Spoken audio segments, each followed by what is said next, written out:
টাইমত আচাৰ্যসকলে শিক্ষাৰ্থীসকলক বুকুৰ পৰা ওলাই যাব নিদিয়ে কিয় জানেনে এই যে পৰীক্ষাৰ আগে আগে আচাৰ্যসকলে এটা দল ঘৰে ঘৰে যায় আপোনালোকৰ ইয়াত যায়নে বাৰু কেনেকৈ পঢ়িছে কি কৰিছে পৰিবেশটো কেনেকৈ অকনমান বুজিবৰ বাবে যায়নে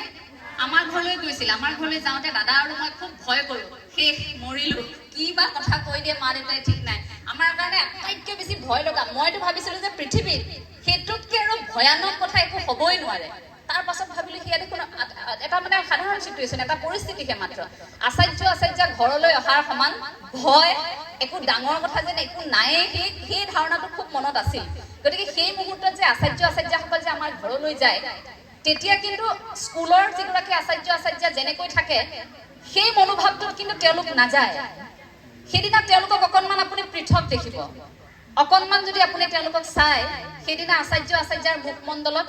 আপুনি যদি